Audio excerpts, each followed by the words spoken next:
आप आज भी बहुत सारी जगहों पर ख़ानदानी अनाई और माशरती गैरत के जीतने का रवाज है। जो एक इंसानी ताल्लुक़ और रिश्ता होता है वो धरे का धरा रह जाता है मातम करता हुआ।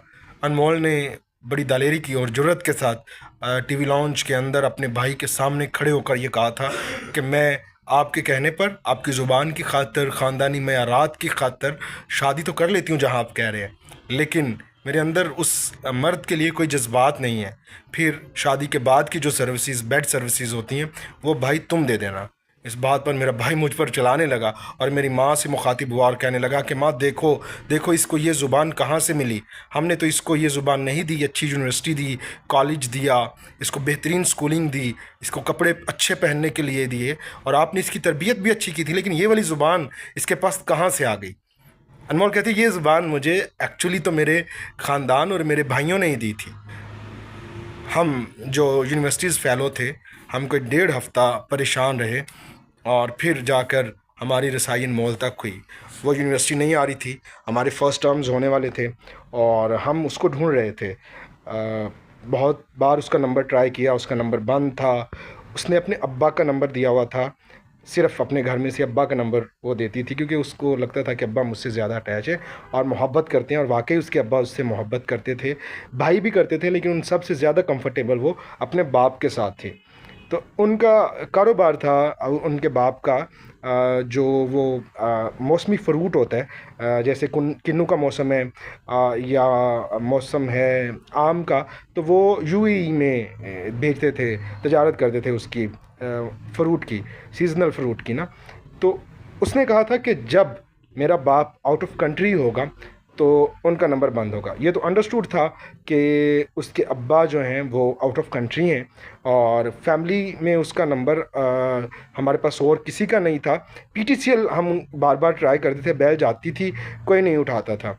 एक बार उसके भाई ने अटेंड किया और बताया कि यूनिवर्सिटी से बात करी, और उसके बाद उन्होंने वो भी बंद कर दिया। तो हमने सोचा कि कोई मसला है। हमने एडमन से उनके घर का पता लिया। हमारी जो ग्रुप फ्रेंड्स थी लाइबा और सकैना, उसको हमने भेजा उनके घर, अनमोल के घर गए। अनमोल के घर गए तो अनमोल की बड़ी बुरी हालत थी, इस कदर कि उसके फेस पर थोड़ी स्वेलिंग थी। ऐसा नहीं था कि उसके घर वालों ने उसको मारा हुआ है, लेकिन स्वेलिंग थी उसके फेस पर, उसको ड्रिप लगी हुई थी।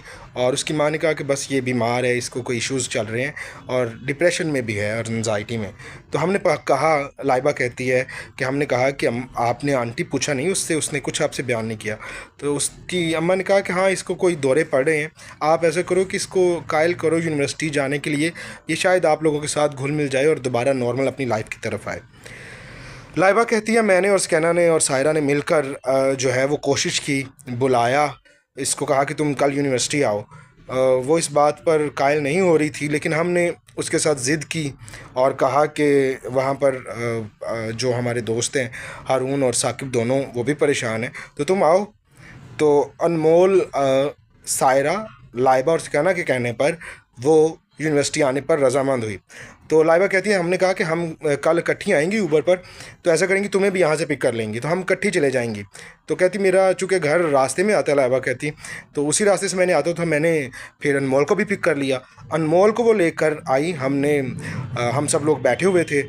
तो मैंने जो है वो लाइबा से कहा कि बताओ क्या है, इसका प्रॉब्लम क्या है। वो ख़ुद तो बड़ी गुमसुम थी, अजीब सी बन के बैठी हुई थी। तो मैंने लाइबा को इसरार किया और पूछा कि ये क्यों नहीं बोल रही।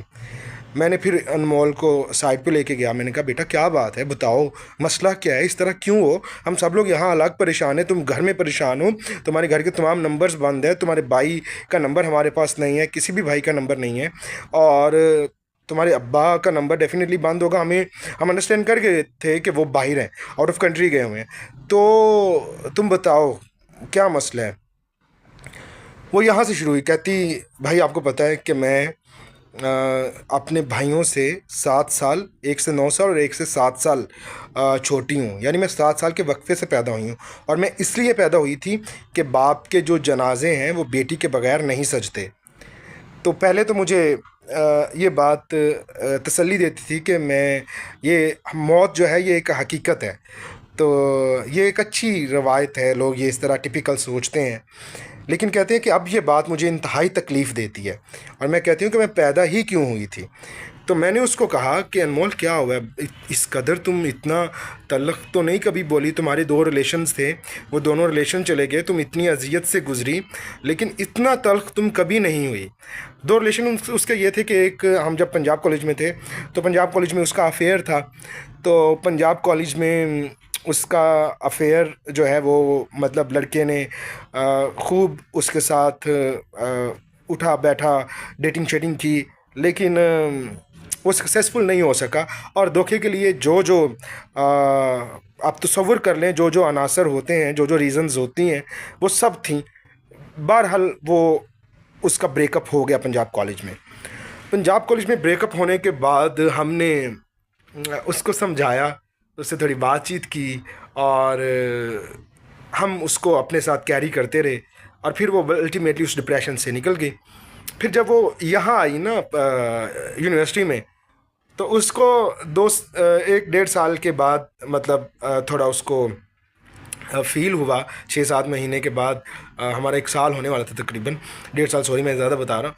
तो उसने नदीम नाम का हमारा एक क्लासमेट था, वो था लिया से। तो वो लिया के भी एक बहुत जो अंडर प्रिविलेज इलाका था, वहाँ से बिलोंग करता था।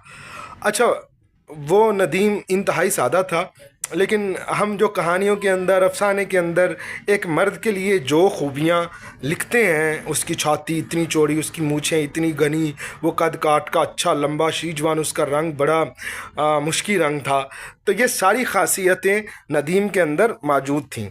तो नदीम से अनमोल को इश्क हो गया, और वो दोबारा अपनी लाइफ को उसने उसके साथ शुरू किया। ये हमारे सामने की बात है।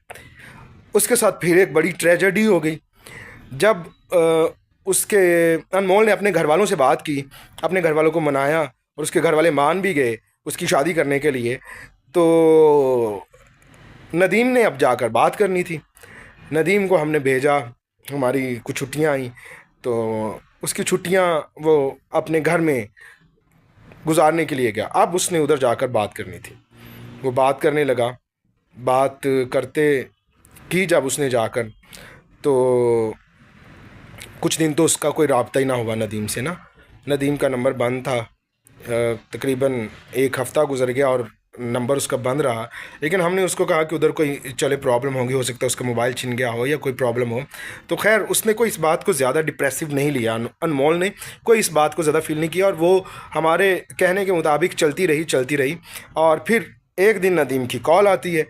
नदीम की जो कॉल थी वो इतना अलमनाक रिप्लाई था, उस रिस्पॉन्स था, वो जो बात उसने रिश्ते की जाके करनी थी। उसने जब कॉल की तो कहता है कि मेरे अब्बा ने मेरी अम्मी की भतीजी की तरफ रिश्ता कर दिया है, तो मुझे बताए बगैर, क्योंकि मैंने तो पहले अपने अब्बा से कह दिया था कि अब्बा मुझे तो ना कॉलेज में किसी से मोहब्बत हुई है, ना बहुत ओपन माइंडेड, वो कहता है मेरा अब्बा वहाँ लिया के अंडर प्रिविलेज इलाके में भी मेरा अब्बा ओपन माइंडेड था। उसने मुझे साफ कहा था कि तुझे जब कोई लड़की पसंद आएगी तो मैं तेरा रिश्ता चटपट पूछूंगा, तुमने बस मुझे बताना है। नदीम कहता है कि मैंने अब्बा को कहा कि नहीं अब्बा, मुझे कोई लड़की पसंद नहीं है, और ना ही मैं किसी लड़की को पसंद आता हूँ, आप जहाँ मेरी शादी करेंगे मैं कर लूँगा।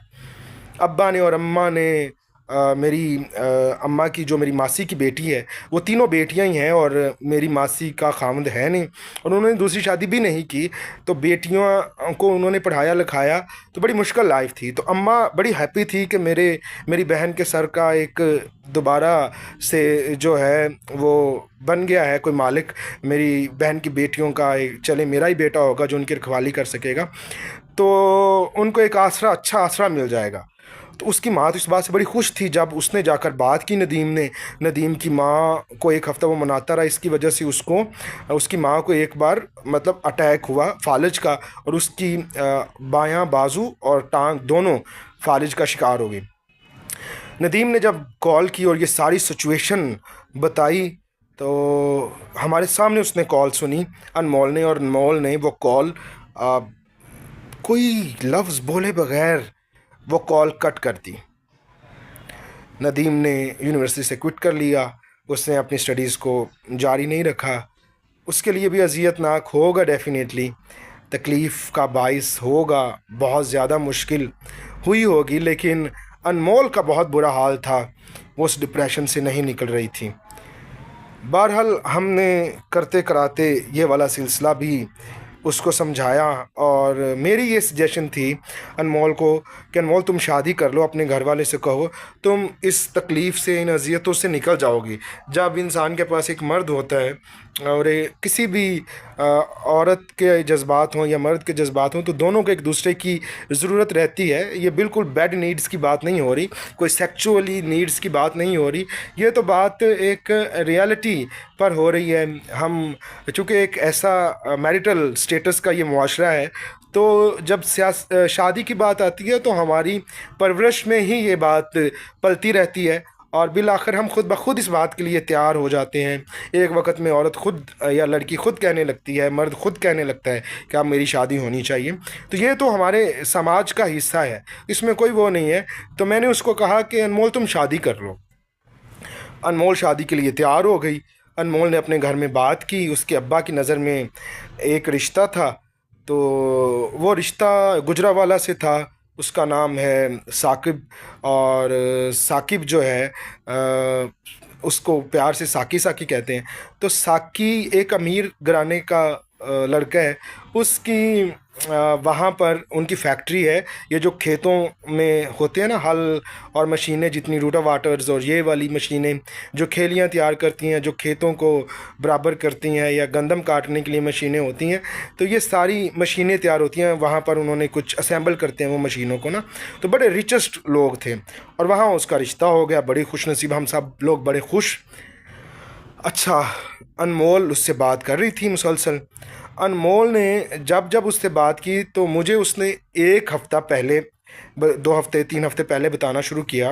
कहती है कि भाई एक मसला है, ये लड़का ना बहुत नखट्टू है, सारी सारी रात बाहर रहता है, इसके कोई किसी किस्म के गोल्स नहीं है, तो इसके साथ मैं कैसे एक प्रोडक्टिव किस्म की इंसान हूँ, एक कितना बोल्ड सोचती हूँ, और मैं खुद हर वक्त कुछ ना कुछ करने की कोशिश में होती हूँ, तो मेरा इसके साथ ना नभा नहीं होगा। मैंने कहा अच्छा कोई बात नहीं, वो भी तुम खुद ही उसको कर लेना। अब तुम्हारा रिश्ता एक अच्छे सेटल्ड फैमिली में हो रहा है, तो यार तुम कर लो, क्या मसला है तुम्हें। कहती है नहीं जी, कहती नहीं भाई वो हो नहीं सकता, चल नहीं। मैंने कहा नहीं, मैंने उसको समझाया। कहती है कि एक दिन वो कहीं फट्टे पर अपने दोस्तों के साथ बैठा था और मेरी बारियां लग रही थी। मैंने पूछा कौन सी बारियां। कहती है भाई मैं आपको इतना ही समझा सकती हूँ कि मेरी बारियां लग रही थी। अब बारियां जो लड़के लगाते हैं शादी वाले दिन की या शादी के बाद की, मजाक भी करते हैं, वो वाली। मुझे ये बात खा गई। दरअसल वो एक हिस्सा भी बन चुकी थी मुख्तलिफ ऑर्गेनाइजेशंस का, जो वुमेन एम्पावरमेंट पे काम करती है अनमोल, तो इसलिए उसकी सोच जो है वो बोल्ड थी। तो वो कहती है कि मैंने सोच लिया, तहिया कर लिया कि अब मैं इस मर्द के साथ तो शादी नहीं करने वाली, जिसको औरत की इज़्ज़त का ही ख्याल नहीं, जो फट्टे पर बैठकर अपनी बीवी को डिस्कस करता है, उसकी बातें करता है, और उस पर बारियां डिस्कस हो रही हैं। तो उसने तहिया कर लिया।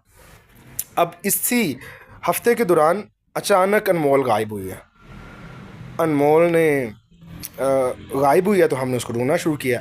फिर हम उसको ढूंढ कर लाए तो उसने हमें मुझे बताया कि इस तरह हुआ है कि मैंने भाई के सामने ये बातें की हैं। मैंने भाई को बहुत सीधा स्ट्रेट फॉरवर्ड ये कहा है कि भाई अगर उससे शादी करनी है ना, तो मैं उसके साथ शादी करने को तैयार नहीं हूँ। रिश्ता उसके साथ तोड़ दिया। मैंने उसको साफ कह दिया कि तुम मुझे आइंदा फ़ोन नहीं करोगे। मेरे घर वाले रिश्ता करना चाहते हैं लेकिन मैं नहीं रिश्ता करना चाहती। उसकी अम्मा ने आकर हमारे घर में बड़ी लड़ाइयाँ की। कहती शुक्र है हम बच गए हैं, इसकी इतनी ज़ुबान बढ़ी हुई है, हमारे घर में तो एक बहुत बड़ी लड़ाई का इजाफ़ा हो जाता, ये हम सब लोगों को इकट्ठा ना रहने देती, ये हमारे बेटे को इसने ज़हनी माजूर कर दिया। जबकि वो ख़ुद कुछ भी नहीं करता, सिर्फ गाड़ी लेता है, अपने बाप के पैसे लेता है और सारी रात घूमता है, ट्रिप प्लान करता है, कभी कहीं चले जाते हैं, कभी कहीं चले जाते हैं। तो ये सारा कुछ चल रहा है। मैंने उसको कहा कि हाँ फिर अगर तुम ये वाली, मैं भी उसकी बात सुन के परेशान हो गया। मैंने कहा ठीक है तुम शादी ना करो उससे, छोड़ दो, जब शादी होनी होगी होगी। उसने जाकर अपने भाई को सीरीज़ सुना दी। उसने अपने भाई को सीधा कहा, जो मैंने आपको बताया, उसने कहा कि भाई मैं उससे शादी नहीं करूँगी, मैं आपको बता चुकी हूँ, मैंने अगर शादी करनी है तो फिर मेरे हिस्से की सर्विसेज आप देंगे। इस बात पर फिर उनके घर में फड्डा शुरू हो गया। कहते हैं जी ये ज़ुबान तो हमने इसको नहीं दी, मेरे भाई ने मुझ पर चलाना शुरू किया, मुझ पर मारने की कोशिश की। कहती है कि भाई मैं इतने नाज़ों से पली हूँ, मैं कोई भी ख्वाहिश का इजहार बाद में करती थी, मेरे भाई मेरे लिए पहले ही पूरे करते थे। मेरे बाप ने कभी मुझे फूलों की सेज से नीचे नहीं उतरने दिया, मेरी माँ ने मुझे हर बात में सपोर्ट किया, मेरे ख़ानदान मेरे फुली ख़िलाफ़ हो गया है। बेशक मेरे 2 अफेयर्स थे, मेरे घर वाले एग्री थे शादी करने के लिए, लेकिन अब इसमें मेरा क्या कसूर है? ये सारा कुछ होने के बाद मेरा इसमें क्या कसूर है? मैं उस लड़के से शादी नहीं कर सकती। मेरे घर वाले उससे मेरा रिश्ता करना चाहते हैं किसी भी तरह से। मैंने कहा देख, तू अपनी बात पे स्टैंड ले और खड़ी रह। मैंने उसको समझाया, और जब मैंने उसको समझा के घर भेजा, तो घर भेजने पर वो दोबारा बेचारी डिप्रेशन में गई, परेशान हुई, और उसने मुझे कॉल की और कहती है कि भाई मैं यहाँ से निकलना चाहती हूँ। मैंने कहा बेटा कुछ नहीं करना, तुमने घर रहना है और घर वालों को कायल करो, ये कायल हो जाएंगे। तुम्हारे अब्बा बाहर से आते हैं तो वो कायल, अब्बा बाहर से आ गए, अब्बा भी उसके ख़िलाफ़। कहती है तुमने तो हमें जलील करके रख दिया, हम तीसरा रिश्ता ये तेरे लिए देख चुके हैं, तेरी शादी होनी ही नहीं है कहीं, क्यों तो हमें अजाब में डाला है? हम इतना कुछ करते हैं, सारा कुछ कर लिया, मंगनी रिश्तेदारों को बता दिया है कि हम दिसंबर में शादी कर रहे हैं, तो तुम अब ये ड्रामा कर रही हो। मैंने कहा अब मैं क्या करूं? वो ज़्यादा, अनमोल कहती मैं ज़्यादा मुसीबत में, ज़्यादा अजियत का शिकार होती जा रही थी। इतनी देर में नदीम का उससे दोबारा रब्ता होता है। नदीम का एक दिन बड़ी आंसुओं भरी आवाज़ में कॉल आती है, वो उसने मुझे वो बताती है। तो जब उसने बताया तो नदीम कहता है कि अम्मा का इंतकाल हो गया है, मैंने वहाँ शादी नहीं की। लेकिन मैं तुझसे ये कहता हूँ कि हम शादी कर लेते हैं। तुम ऐसा करो कि अपने घर वालों को कहो, मैं वो वाली शादी कर लूँगा। खाला इस बात पर राज़ी है कि तू दूसरी शादी कर ले, लेकिन तू फ़जर को भी ब्याह ले। तो फ़जर भी इस बात पर एग्री है। तो तू बता अनमोल। तो अनमोल की शादी तो हुई है। अनमोल की शादी किसके साथ हुई, किसके साथ हुई होगी ये आप बताएंगे, और कमेंट में अपना अंदाज़ा लिख दें। तो फिर हम आते हैं कहानी का अगला हिस्सा लेकर। आपने कमेंट में मोर लिखना है और अपनी राय भी देनी है कि उसकी शादी किसके साथ हुई हो।